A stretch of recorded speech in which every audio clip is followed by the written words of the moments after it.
नमस्कार सर। सत साहिब। क्या शुभ नाम है जी आपका? मेरा नाम सुधीर दास। सुधीर दास जी, कहाँ से आए हैं आप? मैं ग्राम झिंदुआ, तहसील बर्थना, जिला इटावा, उत्तर प्रदेश का रहने वाला हूँ। सर, परम संत सतगुरु रामपाल जी महाराज की शरण में आने से पहले आप कौन सी भक्ति करते थे? परम संत रामपाल जी महाराज की शरण में आने से पहले मैं श्रीमद् भागवत कथा किया करता था, और उस कथा को करके हम अपने आप को बहुत बड़ा विद्वान समझते थे और बहुत ही ये सोचा करते थे कि मैं जो कर रहा हूँ, हरि की भक्ति भी हो रही है और पेट का धंधा भी हो रहा है। लेकिन संत रामपाल जी महाराज की शरण में आने के बाद ये पता चला था कि मैं तो बहुत ही पाप इकट्ठा कर रहा हूँ। सर, आप कथावाचक थे, श्रीमद् भागवत कथा आप करते थे, भगवत गीता जी की कथा आप करते थे और अपने आप को एक बहुत बड़ा विद्वान समझते थे, और इससे आपकी रोजी रोटी भी चलती थी और आप समझते थे कि भगवान की भक्ति भी साथ साथ हो रही है। तो फिर सर, आप परम संत सतगुरु रामपाल जी महाराज की शरण में कैसे आए?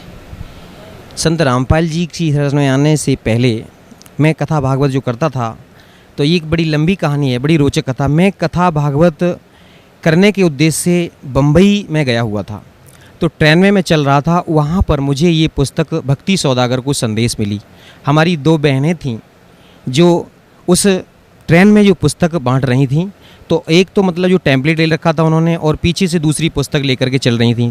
तो टेम्पलेट पर मैंने देखा है कि कौन ब्रह्मा का पिता है, कौन विष्णु की माता, शंकर का दादा कौन है। इस तरीके के जो सवाल मेरे दिमाग में कभी उठे भी नहीं थे, ऐसे सवाल देख करके मैं तो बड़ा हैरान रह गया। और जब मैंने पूछा, मैंने कि भाई ये पुस्तक कहाँ मिलेगी, तो उन्होंने इशारा किया कि वो पीछे हमारी बहन जी आ रही हैं, वो आपको ये पुस्तक देंगी। तो मैंने वो पुस्तक ले ली। पुस्तक को जैसे ही संयोग से मैंने खोला, तो उस पर ये संसार रूपी उल्टा वृक्ष का चित्र जो छपा हुआ था, उस चित्र को देख करके मैंने देखा उस पर जड़ पर पूर्ण ब्रह्म परमेश्वर कबीर साहब की तस्वीर लगी हुई थी। तो मैं चूँकि अपने आप को बहुत बड़ा विद्वान मानता था, और मैंने उसको देख करके मैंने हंसना शुरू किया। मैंने कहा ये देखो, कबीर को परमेश्वर बता दिया पूर्ण ब्रह्म, और ये ब्रह्मा विष्णु महेश को तो डालियाँ बता रखा है इसमें। तो वो हमारी बहन जो पुस्तक लेकर के चल रही थी, तो उन्होंने कहा कि आप क्या जानते हो कबीर साहब के बारे में? मैंने कि मैं सब कुछ जानता हूँ, ये तो एक जुलाहा थे और लहर तारा तालाब के किनारे नीरू और नीमा को पड़े हुए मिली थे, ये तो किसी विधवा ब्राह्मणी के पैदा हुए थे। तो वो कहने लगी कि आप मूर्ख हो। मैं उस समय, जैसे आज ये पैंट शर्ट पहन रखे हैं मैंने, उस समय तो मैं कुर्ता और धोती में रहता था, क्योंकि मैं अपने आप को बहुत बड़ा वक्ता मानता था। मैंने कहा कि मैं तो सब कुछ जानता हूँ, आप ऐसे कहते हो, मैं तो कथावाचक हूँ। वो हमारी बहन बोले कि आप कुछ नहीं जानते हो, आप मूर्ख हो। इस शब्द को सुन करके मैंने अपने आप को वहाँ उस भरी ट्रेन में बड़ा अपमानित महसूस किया। मैंने सोचा, मैंने चलो ज़्यादा बात को नहीं बढ़ाऊँगा। मैंने कहा बहन जी आपकी पुस्तक कितने की है? कि बोले 10 रुपये की। मैंने वो पुस्तक ले ली और पुस्तक को पढ़ना शुरू किया। तो जहाँ मैं जा रहा था, थोड़ी ही पुस्तक पढ़ पाई, तब तक मैं वहाँ पहुँच गया, और उस घर में जहाँ मेरा प्रोग्राम था वहाँ पहुँच गया मैं। फिर उसको मैंने स्टेप बाय स्टेप जब पढ़ना शुरू किया, तो कभी तो मन में आता, बोले कितना घटिया लिखा है इसमें, तो गलत लिखा है, ऐसा नहीं है, वैसा नहीं है। बड़े दिमाग में उल्टे सीधे प्रश्न आ रहे थे। लेकिन फिर जैसे जैसे पढ़ते गए, तो बर्दाश्त जब नहीं हुआ, एक जगह जाकर के मुझे रुक जाना पड़ा। उसमें लिखा था कि द्रौपदी का चीर कृष्ण ने नहीं बढ़ाया था, वो पूर्ण ब्रह्म परमेश्वर कबीर साहब ने बढ़ाया था। तो चूँकि मैंने तो यही पढ़ रखा था जो शास्त्रों में लिखा था कि कृष्ण भगवान ने चीर बढ़ाया है, तो मैं इस चीज़ को देख करके बड़ा हैरान हो गया, और मैंने सतलोक आश्रम बरवाला के लिए उस पुस्तक पर लिखे हुए फ़ोन नंबर तुरंत डायल कर दिए। और यहाँ पर जो हमारे कोई भगत जी ने फ़ोन उठाए, उन्होंने कहा, मैंने उनसे पूछा, मैंने कि आपके यहाँ से ये पुस्तक छपी हुई है भक्ति सौदागर को संदेश? बोले हाँ जी छपी हुई है। तो आपने उसमें पृष्ठ संख्या इतने पर ये कैसे लिख दिया है कि ये कृष्ण ने चीर नहीं बढ़ाया? तो वो कहने लगे कि भगत जी बिल्कुल सही है, आप पहले पूरी पुस्तक पढ़ो, ज्ञान समझो, और जो भी शंकाएं हों आप यहाँ आ जाइए और मैं आपकी सारी शंकाएं समाधान कर दूंगा।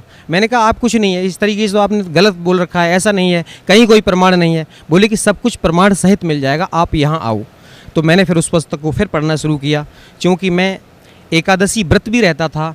और जैसे इस गीता प्रेस गोरखपुर से प्रकाशित एक पुस्तक चलती है, वहाँ से जो एकादशी मातम के नाम से, तो वो पुस्तक मैंने पढ़ी। उस पुस्तक में मैंने ये पढ़ रखा था कि एकादशी का व्रत एक तरफ और दुनिया के सारे व्रत एक तरफ, यानी कि सबसे बड़ा व्रत होता है। और राजा अम्बरीश की कथा सुनाया करता था जब मैं मंच पर बैठ करके, तो उसमें जो दुर्वासा ऋषि जैसे ऋषि के छक्के छुड़ा दिए थे उन्होंने, तो वो भी एकादशी का व्रत ही रखते थे, ऐसा उसमें लिखा हुआ था। तो मैं ये मानता था कि ये व्रत सबसे सर्वश्रेष्ठ है। लेकिन जब ये पुस्तक पढ़ी भक्ति सौदागर को संदेश, उसमें ये पता चला कि ये व्रत रखना तो ये मना किया हुआ गीता में, फिर तो ये शास्त्र विधि को ताक करके मनमाना आचरण हो गया। अब मेरी समझ में ये आने लगा कि वास्तव में सच्चाई तो कुछ है, लेकिन चूंकि मैं अपने आप को बहुत बड़ा विद्वान मानता था, इसलिए सेट नहीं कर पा रहा था अपने आप को।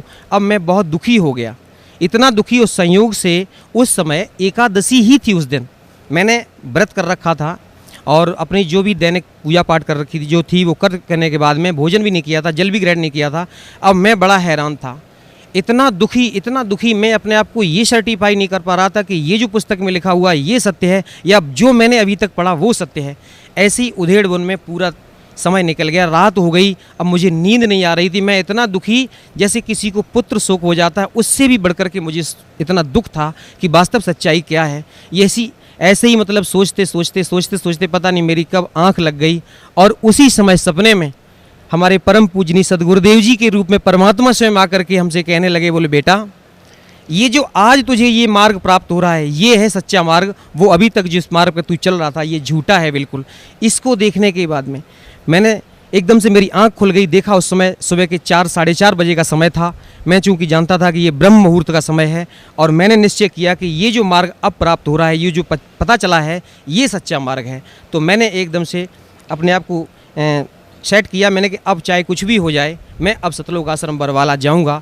अब जैसे ही मेरा वहाँ से कार्यक्रम समाप्त हुआ, मैं जब वापस आया यहाँ अपने इटावा में, मेरे पिताजी चूँकि शंकर जी की साधना किया करते थे, मैंने उनको बताया, मैंने कि पिताजी आप ये साधना करते हो ये गलत साधना है।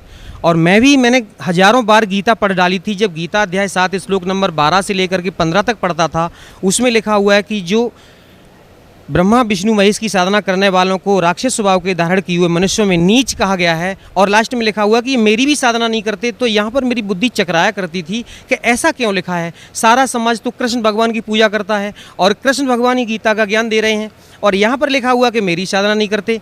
और फिर जब गीता अध्याय 4 के श्लोक नंबर 34 में जब पहुँचता, उसमें लिखा हुआ कि उस ज्ञान को तू किसी तत्वदर्शी संत के पास जाकर के समझ। तो यहाँ मैं सोचा करता था कि वो तत्वदर्शी संत कौन होगा, कैसा होगा। मैं सत्य बता रहा हूँ भगत जी कि जब मैं कहीं मंच पर बैठ करके कथा कर रहा होता और मेरे सामने से कोई कथा सुनने के वाला कोई भी संत या महात्मा आया करता, तो मैं ये देखा करता था, मेरे दिमाग में एकदम से आती कि कहीं ये वो तत्वदर्शी संत तो नहीं है जो गीता जी का ज्ञान दे रहे हैं। ऐसे मतलब जो बताया कि उस ज्ञान को जाकर के, परमात्मा ज्ञान को उनसे जाकर के समझो। लेकिन पढ़ते रहते थे, समझ में कुछ नहीं आता था। कृष्ण भगवान को अपना इष्ट मानते थे। कई बार मैं कृष्ण भगवान के सामने बैठ करके रोया करता था कि हे परमात्मा आप तो कुछ भी करते हो, कुछ भी कर सकते हो, आप तो सुख के दाता हो, लेकिन मुझे सुख नहीं मिला था। मेरे पिताजी जो शंकर जी की साधना करते थे, सारा जीवन उन्होंने बगैर नहाए धोए कभी जल भी ग्रहण नहीं करते थे, इतना मतलब भक्ति करते थे शंकर भगवान की। और उनके जीवन पर अगर हम थोड़ा सा प्रकाश डालना चाहेंगे कि उनके जीवन में कभी सुख नहीं मिला, जब उन्हें किसी प्रकार का कोई सुख नहीं मिला। भक्ति इतनी ज़्यादा करते थे लेकिन आध्यात्मिक लाभ तो बहुत दूर रहा, वैसे भी कोई उनको लाभ नहीं हुआ। भरी जवानी में उनकी आंखें खराब हो गईं, इतने दुखी रहते थे, साधना करते थे, फिर भी आगे चल कर के धीरे धीरे, हम 2 भाई थे, हमसे बड़े भाई जो थे वो भी हमारे भाई और भाभी दोनों लोग चल बसे। उनके जीवन में इतना कष्ट आया, इतना कष्ट मिला उन्हें, कभी कोई सुख नहीं मिला, क्योंकि इतना उनको दुख मिला और भक्ति फिर भी चलती रही। मेरी माताजी भी शेरावाली की भक्ति करते थे और हम भी बचपन से ही पता नहीं कैसे अपने को सेट किए हुए थे। कृष्ण भगवान को, विष्णु भगवान को, शंकर जी की जैसी साधना हमारे घर में चल रही थी, हम भी उसी साधना को कर रहे थे। लेकिन उस साधना से ना तो मुझे कोई लाभ हुआ, ना हमारे परिवार वालों को, उल्टा कष्ट पर कष्ट ही आते रहे। और हम प्रार्थना किया करते थे कि मालिक मुझे सुख दे। जब मैं कथा भागवत करने लगा तो मैंने ये सोचा कि मेरे ऊपर अब कृष्ण भगवान ने बड़ी दया की है, क्योंकि अब तो ये हमारा धंधा भी चलने लगा था, पैसा भी मिलता था, इज्जत सम्मान सब कुछ मिलने लगा। तो अब मेरी समझ में ये आ रही थी कि इन कृष्ण भगवान ने ही मुझे सब कुछ दे रखा है, सारा सुख दे दिया, ये सुख के दाता हैं। लेकिन फिर भी मन में कहीं ना कहीं अशांति जरूर रहती थी। तो मैंने अपने पिताजी से आकर के बताया, मैंने कि पिताजी जो आप साधना कर रहे हो ये तो इसमें पुस्तक में लिखा हुआ कि सब गलत साधना है। जब मैंने उस पुस्तक को पढ़ करके उनको सुनाया, पहले तो वो नहीं माने, बोले कि बिल्कुल झूठ है ये। लेकिन जब मैंने क्रम से उस पुस्तक को पढ़ करके सुनाया, सृष्टि रचना पढ़ के सुनाई, तो सारी कहानी उनके समझ में आई। पिताजी को इतनी तड़प बनी कि चलो जल्दी करो। उस समय हम उनको लेकर के और सतलोक आश्रम बरवाला के लिए चले। तो हमारे गांव के और भी भगत लोग चल दिए, लगभग 12-15 लोगों को लेकर के हम यहाँ पर आ रहे थे। जैसे ही हम रोहतक में पहुँचे तो रोहतक में उतर करके हमने देखा, मैंने चलो अब ट्रेन का पता करता हूँ यहाँ से कितने बजे मुझे ट्रेन मिलेगी। वो रोहतक की जो ट्रेन थी वो उधर भिवानी की तरफ जा रही थी, इसलिए मुझे वो छोड़नी पड़ी। तो लोगों ने बताया कि आपको यहाँ से ट्रेन मिलेगी जींद के लिए, आपको जींद जाना है। तो मैं अब ट्रेन का पता करने के लिए जैसे ही गया वहाँ पर, तब तक कुछ काल के ऐसे दूत लग गए, कुछ वहाँ पर आकर के हमारे जो साथियों को उन्होंने भ्रमित कर दिया। अरे कि आप कहाँ जा रहे हो? उन्होंने बताया कि मैं बरवाला जा रहा हूँ, संत रामपाल जी महाराज के आश्रम में जा रहा हूँ, सतलोक आश्रम में। तो उन्होंने कहा अरे वहाँ क्यों जाते हो? वो तो बहुत बड़ा जादूगर है, वो तो बहुत बड़ा तांत्रिक है, और वहाँ जाओगे तो फिर तो आपको इतना वो बसीभूत कर लेगा कि आपका दुनिया में कहीं मन नहीं लगेगा, बार बार भाग करके इधर आओगे। ऐसे कह करके उनको भ्रमित कर दिया। और मैं जैसे ही ट्रेन का पता करके आ रहा था, तब तक एक सज्जन कह रहे थे, बोले कि मेरी भक्तमती एक बार करौथा आश्रम में चली गई थी और उनको वहाँ पर प्रसाद दे दिया था। मैंने वो प्रसाद मैं उनको ग्रहण नहीं करने दिया, भैंस की नांद में फेंक दिया। तो वो मूर्ख कह रहा था कि वो भैंस खूंटा तोड़ करके सतलोक आश्रम करौथा में पहुँच गई थी, ऐसा जादूगर है वो। तो अब क्या हुआ, तो हमारे और जो साथी थे वो कहने लगे भाई तो हम नहीं जाएंगे वहाँ पर। तो मैंने उनसे कहा, मैंने कि आप लोगों की सबसे बड़ी भूल तो ये है कि आप विश्वास बहुत जल्दी करते हो। पहले तो आपने मेरी बात पर विश्वास किया, आप यहाँ तक आ गए, अब इन लोगों पर विश्वास कर रहे हो। ऐसा ना करो, आप पहले मेरी बात मानो। चलो हम जड़ तक चलेंगे, जहाँ सच्चाई का मतलब पता लगा के आएंगे कि वास्तव में सच्चाई क्या है। तो कुछ लोग नहीं माने, वो कहे नहीं हम तो घर जाएंगे। हम कहे तो भैया ठीक है, आपको जाना है तो जाओ। मैं और मेरे पिताजी, हम दोनों लोगों ने दृढ़ निश्चय किया कि हम लोगों को बिल्कुल जाना ही है और सच्चाई का पता लगा करके लौटेंगे। अब हम जैसे ही यहाँ बरवाला पहुँचे, बरवाला पहुँचने के बाद मैंने फ़ोन किया, मैंने कि मैं यहाँ पर रोडवेज बस स्टैंड पर खड़ा हूँ। तो यहाँ सतलोक आश्रम की वहाँ गाड़ी लेकर के जैसे ही पहुँचे भगत जी हमारे, हम लोगों को लेके आए, तो मन में बड़ी शांति आई कि भाई जी तो बहुत अच्छे लोग हैं। अब जैसे ही हमने अपने आप को ये सेट कर रखा था कि सतलोक आश्रम में पहुँचेंगे तो वो कोई जादू तांत्रिक होंगे, वो कुछ खाने पीने के लिए सामान देंगे जैसे उन्होंने बताया था, तो हम खाएंगे नहीं, चलो देख लेंगे वहाँ पर। लेकिन जैसे ही सतलोक आश्रम बरवाला में जैसे ही प्रवेश किया, वो पुराना वाला जो दौलतपुर रोड पर आश्रम है उसमें जैसे ही प्रवेश किया, मैंने वहाँ पर अपने बहुत से लोगों को देखा। ऐसा लगा कि इन लोगों से हम पता नहीं कितने दिनों से इनसे परिचित हैं, कितने दिनों से इनको जानते हैं। एक भगत जी हमारे पास आकर के एकदम से तुरंत हमसे गले लिपट गए, बोले भगत जी कितने दिनों बाद आप आए हो? ऐसा लगा कि इनको हम पता नहीं कितने दिनों से जानते हैं, और बड़ा अच्छा सा लगा। फिर उन्होंने मुझे सारी व्यवस्था दिखाई, नाम लिया, उपदेश लिया। मेरे ऊपर संत रामपाल जी महाराज की दया 11 अक्टूबर सन 2009 को हुई थी। उसके बाद में मालिक ने मेरे साथ बहुत चमत्कार किए। सर, परम संत सतगुरु रामपाल जी महाराज की शरण माने के बाद आपको क्या लाभ मिला? सबसे बड़ा तो लाभ मुझे ये मिला कि जब हम लोग सतलोक आश्रम बरवाला पहुँचे और सतगुरुदेव जी से उपदेश लेने के बाद में दर्शनों के लिए जब गए, पिताजी मेरे साथ थे। चूँकि मेरे पिताजी, मैंने आपको पहले बताया भगत जी, उनको दिखाई नहीं देता, आंखें ख़राब हो चुकी हैं, तो मैं इनकी उंगली पकड़ करके ले जा करके दर्शन के लिए ले गया। तो मेरे पिताजी सतगुरुदेव की चरणों में फूट फूट कर रोने लगे। वो कहने लगे, बोले बेटा आप क्यों रोते हो? तो जब ये शब्द मैंने सुना कि ये मेरे पिताजी की उम्र उनसे ज़्यादा लग रही थी और उन्होंने बेटा शब्द कहा, तो मेरे दिमाग में हथौड़ा सा लगा। बोले कि ये कैसे कह सकते हैं, कोई भी ऐसा नहीं कह सकता है, अपने से उम्र में बड़े को बेटा नहीं कह सकता, ये तो स्वयं परमात्मा ही है। और मैंने जब दंडवत प्रणाम किया तो कहने लगे, बोले बेटा तू नहीं जानता है, तुझे कैसे निकाला मैंने, ऐसे परमात्मा की शरण में तू आ गया है, तेरा उद्धार हो गया। मेरे पिताजी फूट फूट कर रोने लगे। वो कहने लगे क्यों रोते हो? तो पिताजी ने कहा कि मेरी उम्र पूरी व्यर्थ चली गई। तो उन्होंने कहा नहीं नहीं, मैंने आपकी 20 वर्ष की उम्र और बढ़ाई है। तो मैंने उस समय ये शब्द बड़ा अतिशयोक्ति माना, मैंने कि ऐसे गुरुजी ने कह दिया होगा, लेकिन ये सत्य था। हम लोग जब उपदेश लेने के बाद घर वापस पहुँचे, पिताजी पर एकदम अचानक उन पर अटैक पड़ा और इतनी हालत उनकी बिगड़ने लगी, मुझे ऐसा लगा कि अब इनकी मृत्यु होने वाली है। लेकिन परमात्मा ने ये शब्द बोला था, मुझे उस पर विश्वास था कि कोई भी संत होता है, जो परम संत होते हैं, सद्गुरु होते हैं, वो झूठ नहीं बोलते हैं, जो कह देते हैं वो सत्य होता है। मैंने तुरंत सतलोक आश्रम बरवाला में फ़ोन लगाया और उनको बताया, मैंने भगत जी मेरे पिताजी की हालत ऐसी ऐसी बहुत ज़्यादा ख़राब हो रही है। तो उन्होंने कहा कि अमृत जल और प्रसाद जो रखा है उसको दे दो और दंडवत प्रणाम करने के बाद में परमात्मा से प्रार्थना करो और जितनी जल्दी हो सके आप शीघ्र यहाँ ले आओ। भगत जी 2 बार अटैक पड़ा उनको और उसके बाद में हालत, जैसे ही मैंने उनको प्रसाद और अमृत जल दिया, उनकी हालत में तुरंत सुधार हो गया। उसके बाद में मैं तुरंत ही वहाँ से निकला और सतलोक आश्रम बरवाला में आकर के सदगुरु देव जी के चरणों में दंडवत प्रणाम किया। और इस तरीके से मालिक ने आज तक, अब मेरे पिताजी को किसी प्रकार की कोई दिक्कत नहीं है और जैसा उन्होंने कहा था कि उनकी उम्र बढ़ाई है, वो बिल्कुल स्वस्थ हैं। इस समय उनकी उम्र लगभग 86 वर्ष की हो रही है उसके बाद में हमारे साथ और बहुत से चमत्कार किए, मेरी स्वयं उम्र बढ़ाई, मेरे बच्चे को जीवन दान दिया। एक बच्चा मेरा बड़ा वाला एक दिन एक पेड़ पर जामुनी खाने के लिए चढ़ गया था और उस पेड़ से अचानक वो गिरा।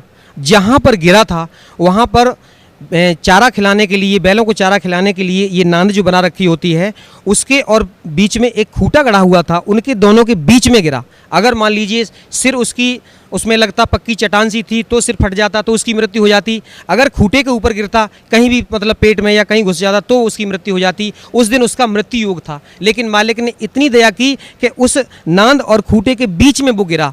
थोड़ा सा हाथ में चोट लगी जो मालिक की दया से वो अब बिल्कुल सही है, ऐसे उसकी जान बचाई। और एक दिन छोटा बेटा मेरा यहाँ सतलोक आश्रम बरवाला में आया हुआ था मेरी माताजी के साथ में, और यहाँ से जब जो लोग वापस जा रहे थे, चूँकि इटावा रेलवे स्टेशन पर इनको उतरना था, लेकिन माताजी तो उतर गई, वो छोटा बच्चा उतर नहीं पाया और ट्रेन चल पड़ी। ट्रेन चल पड़ी तो माताजी एकदम दहाड़े मार मार के रोने लगी कि मेरा बच्चा चला गया, मेरा बच्चा चला गया। हमारे और भी गुरु भाई हमारी माताजी के साथ में थे, उन्होंने मेरे पास फ़ोन किया, बोले भगत जी आपका छोटा बेटा ट्रेन से नहीं उतर पाया है और माताजी इस तरीके से बहुत ज़्यादा रो रही हैं। तो मैंने उनसे कहा कि माताजी से आप कहो कि वो चुपचाप घर जाएँ, वो परमात्मा का बच्चा है, वो मेरा बच्चा नहीं है, मालिक अपने आप दया करेंगे, वो बच्चा अपने आप घर आ जाएगा, आप चिंता ना करो।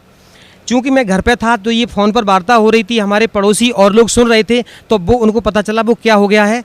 तो मैंने कहा मैंने ऐसे ऐसे छोटा बेटा जो है वो ट्रेन में बैठा चला गया, वो उतर नहीं पाया है। तो वो लोग हंसी उड़ाने लगे, खिल्ली करने लगे कि आप तो कहते हो आपके परमात्मा हैं संत रामपाल जी महाराज, तो अब देखो आप परमात्मा होंगे। तो मैंने कहा आप चिंता ना करो, आप ऐसा मत बोलो, आप नहीं जानते हो वो परमात्मा ही हैं, और अभी बच्चा देखना थोड़ी देर बाद अपने आप वापस आ जाएगा। और मैं इस विश्वास के साथ मैं तो बिल्कुल दृढ़ हो गया था, मैंने कि कुछ नहीं होगा, वो अपने आप परमात्मा दया करेंगे। और मैं चाह करके भी कुछ नहीं कर सकता था, लेकिन कुछ लोग कहने लगे अरे आप जा कर के आगे देखो, अगली स्टेशन पर शायद उतर जाए। मैंने कि मुझे कोई टेंशन नहीं है, लेकिन फिर भी जब ज़्यादा लोगों ने कहा, हमारी भक्तमती बड़ी दुखी होने लगी। मैंने कहा आप चिंता ना करो, आज मालिक की दया से पूरा परिवार हम लोग परमात्मा की शरण में है। तो उन्होंने कहा कि आप जाओ, दुखी होने लगी। मैंने कहा आप चिंता ना करो, चलो मैं जाता हूँ। तो मैंने जैसे ही घर से और निकला था तो मैं क्या देख रहा हूँ कि उधर से वो बच्चा मेरा अपने आप चला आ रहा है रोड पर। अब मैं उसके पास पहुँचा, मैंने पूछा मैंने माताजी को कहाँ छोड़ दिया। वो कहने लगे माताजी इटावा में उतर गई थी, मैं उतर नहीं पाया। मैंने कहा आप कहाँ उतरे हो।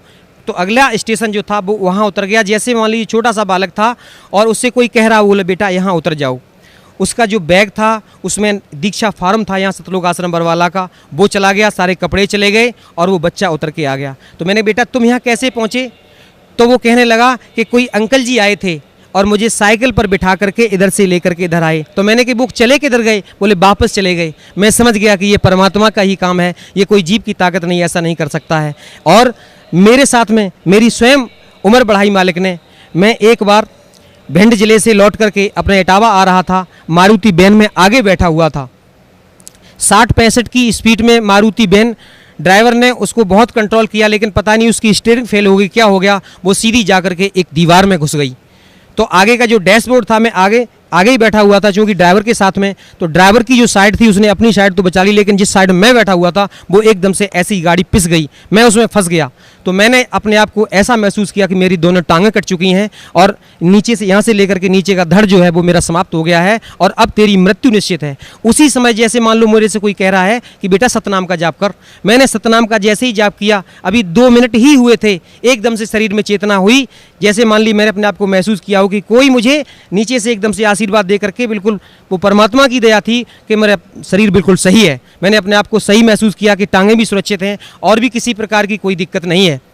अब क्या हुआ, मुझे चूंकि मैं फंस गया था, पीछे खींच करके निकाला गया और हमारी चोट भी यहाँ पर लगी हुई थी, बहुत ज़्यादा ब्लड निकल रहा था। उस दिन मेरा मृत्यु योग था, लेकिन मालिक ने मेरे ऊपर दया की, मुझे जीवन दान दिया। मुझे अनायास ही वो शब्द याद आ गए जो मैंने कभी बचपन में किसी तांत्रिक से पूछा था। एक बार मैंने एक तांत्रिक से, वो हाथ देखने वाला आ गया था, उससे मैंने अपने जीवन, चूँकि दिखाया करते थे पहले, ऐसे धारणा बनी रहती थी, तो उसने मुझे बताया था, बोले बेटा आपकी 35 वर्ष की आयु में मृत्यु हो जाएगी।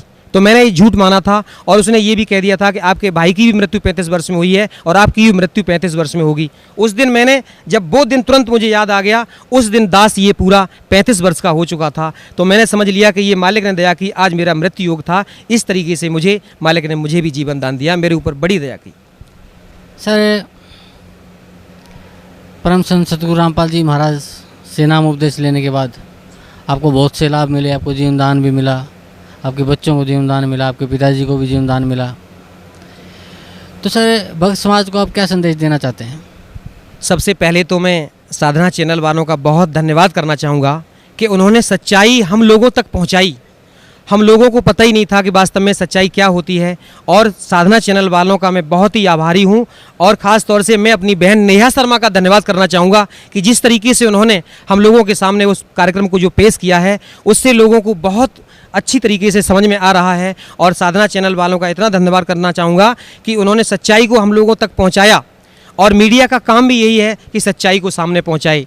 और भक्त समाज को ये संदेश देना चाहूँगा कि जो भी आज हमारे भाई जो राम कृष्ण विष्णु इनकी चक्कर में पड़े हुए हैं, जो हमारी तरीके से कथावाचक बन करके अपने आप को बहुत बड़ा विद्वान कह रहे हैं, मैं उनसे बार बार प्रार्थना करना चाहूँगा कि आप यहाँ सतलोक आश्रम बरवाला जिला हिसार हरियाणा में आओ। वो छोड़ दो झूठा नाम, और ये साधना करने से कोई लाभ नहीं है। और अपने आप को जो विद्वान मानते हो, आप विद्वान नहीं हो, आप पाप के भागी हो रहे हो। और सतलोक आश्रम बरवाला में स्वयं कबीर परमेश्वर के अवतार संत रामपाल जी महाराज आए हुए हैं। उनकी शरण में आने के बाद आपको कल्याण हो सकता है, नहीं तो विश्व में कोई भी संत कहीं भी कोई भी मंदिर मस्जिद में जाने से कोई भी आपका कल्याण नहीं कर सकता है। ये मैं सत्य कह रहा हूँ, और ये बिल्कुल ये यथार्थ है कि परमात्मा की शरण में आने के बाद ही आपका कल्याण संभव है, नहीं तो कहीं कल्याण संभव नहीं है। ये झूठी कथा भागवत करने से या किसी तरीके से अपने आप को विद्वान साबित करने से अपने आप को धोखा दे रहे हो, ये मनुष्य जीवन बर्बाद कर रहे हैं अभी आप। ये पूर्व जन्म के संस्कार आपके हैं जो आपको मिले हुए हैं। तो मैं आपसे प्रार्थना करना चाहूँगा कि जो लोग भी साधना चैनल के माध्यम से हमारी इस बात को सुन रहे हैं, मैं सबसे ये संदेश पहुंचाना चाहूँगा कि बहुत जल्दी शीघ्र अति शीघ्र बिना किसी पल को गंवाए हुए सतलोक आश्रम बरवाला जिला हिसार हरियाणा में आइए और सतगुरुदेव रामपाल जी महाराज से नाम दीक्षा लीजिए और अपना कल्याण करवाइए। सत साई। जी धन्यवाद आपका बहुत।